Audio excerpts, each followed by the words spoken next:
In less than 12 months, P. Diddy went from being a rap mogul and billionaire businessman to being locked up in one of New York City's most notorious prisons, potentially facing life. Now, the stories about Diddy have been the biggest unkept secrets in the streets of Hollywood. The freak-offs, the weird sexual fantasies have all been a known thing in the industry. Now, with Diddy causing mass speculation that he was playing for the opposite team, if you know what I mean. Even forcing other rappers to wear matching fits and be a part of these antics. Man, you doing it, man. You deserve it, daddy. You putting in that work. Proud of you. I love you. Diddy isn't the only Hollywood exec with skeletons in his closet. From Russell Simmons to Jay-Z, they have their own set of allegations, and considering they were heads of their labels, Rockefeller and Def Jam, essentially gatekeepers, the extent was very serious. Today, we're going to be talking about the dark past of your favorite record label execs, starting with P. Diddy. Just to protect my integrity and that virgin hole I was telling you about.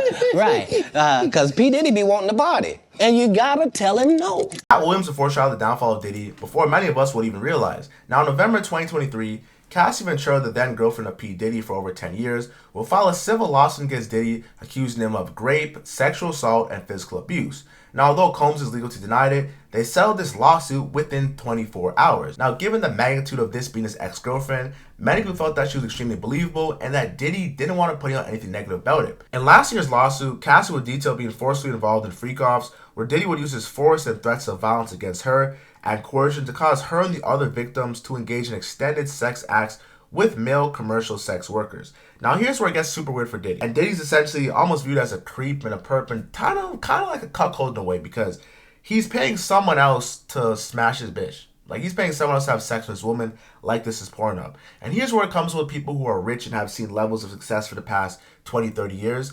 They need new experiences and new fantasies. You've already had every woman in the world. You've had every bad bitch. You've had every car. You had every house. You need new fantasies. A threesome no longer intrigues me. A foursome is kind of cool, but not that interesting. So I'm going to sit on the sideline and let a bunch of grown men F my bitch while I stroke my meat. Like, this case is actually getting sickening when you think about it and how it's actually playing out. That's why there's so much emphasis on the tapes. And when P. Diddy's house was arrested, they raided all three of his houses at the same time, making sure every crevice, whether it was in Miami, LA, or New York, got searched and didn't get untouched. What started to make me think and pose a question. Is P. Diddy's house being raided, or at least P. Diddy being put in jail in September 2024, all a part of a major distraction? Now, I have no doubt in my mind that P. Diddy is guilty and that he's done all these heinous crimes because the evidence is there. But I feel the timing is a bit off and a bit contradicting and ironic. Now, I hate to play devil's advocate, especially in a very heinous situation like this, but I have to ask the question, why isn't Diddy getting protected like Epstein? We knew that Epstein, U.S. Virgin Island, had Donald Trump, Prince Andrew, Prince Charles, all these higher-up class musicians and figures that were particularly white at this island. And Jeffrey Epstein, of course, was coincidentally killed in prison, or should I say he committed suicide. We know he killed himself, and none of his tapes got released. What's funny is when all these tapes got released, the shit almost looked like a calculus derivative function. You know, dy over dtx, or some algebraic function. You didn't know who was who. However, when it was the Diddy indictment, we saw Diddy was involved in a freak-off with the Philadelphia rapper who dated Nicki Minaj. Diddy was involved in a freak-off with the U.S. artist who has a Las Vegas residency. Diddy was involved in another thing that involved something Stevie J. Like, we knew exactly who they were talking about from looking at the footnotes, and the footnotes did nothing but tell you who it was. But when you looked at the white man stuff, you couldn't tell or couldn't see who it was, and plus they're politicians, so there was a bit more of a layer of security. The rabbit hole goes deep when it comes to discussing Diddy's disgusting actions. Now, first starting with Cassie, who he signed at the age of 19 years old to Bad Boy Records in 2005, when she was 19 and he was 35 years old.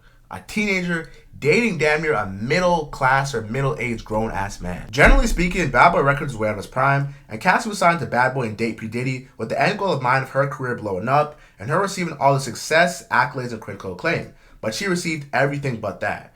Cassie would live a life posing as a rich and happy executive wife girlfriend, but in reality, she was broke and miserable, and considering Diddy took all of her youth and she got nothing in return. Cassie would even try breaking away from their relationship with another rapper called Kid Cudi, and Diddy just simply wasn't having it. Now, with Diddy and Cassie were having some rough patches in the relationship, she would seek a new love interest through Kid Cudi.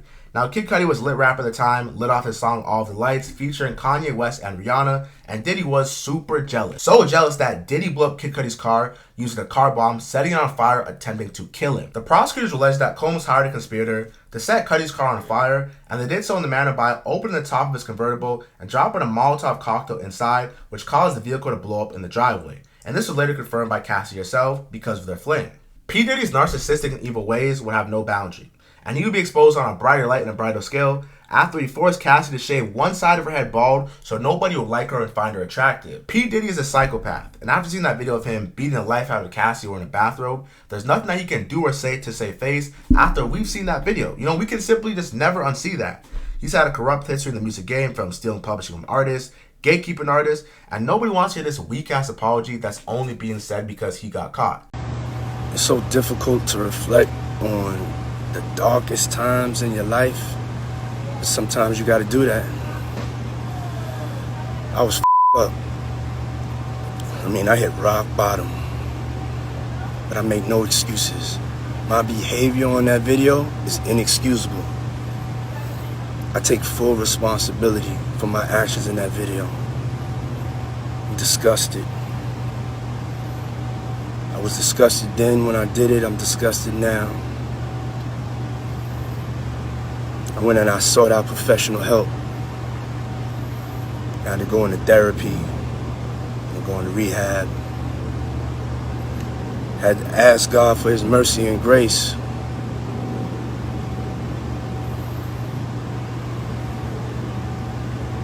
I'm so sorry.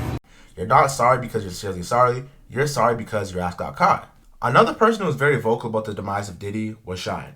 Now, Shine was someone who would pretty much take a bullet for Diddy. Now, matter of fact, Shine actually shot someone on the behalf of Diddy in 1999. Now, for those of you guys who know, Shine was an artist signed to Bad Boy, and he pretty much got signed to Bad Boy after Biggie died. Him, Mace, well, Mace came a bit later, but he was like the replacement at Bad Boy when Biggie died, and, the label kept going. And he got into an incident with someone that he knew from Brooklyn when he was at a club in Manhattan. And this is during when, Diddy was dating Jennifer Lopez, of course. And they got into an incident, and Shine shot someone in self-defense. However, when it came to court, Diddy hired, Johnny Cochran's team, the team that helped O.J. Simpson beat the murder of Nicole Brown, that whole situation. And Shine went to court with two public defenders. Diddy, who was supposed to be his man to sign him to the label, left him out to Shannon, and pretty much Shine was the fall guy. Shine went to jail for 10 years in America, then he got deported back to Belize. The only reason why Shine is pretty much in America, or has visited America and made amends with Diddy in the last 2-3 years, or should I say year, is because he's a leader in Belize, so he's technically a politician. So since he's a politician, he can travel to other countries to do business and make proposals for campaigns, and that's the only reason why he's ever really made amends with Diddy, because he's grown. He's matured from it. He was 18 when it happened. He was a street kid. He didn't give a fuck about nothing. He was ready to crash out. And he was the hot star, a rising star, I should say, at Bad Boy Records. And he wanted to do anything to be accepted and solidify a spot and be liked.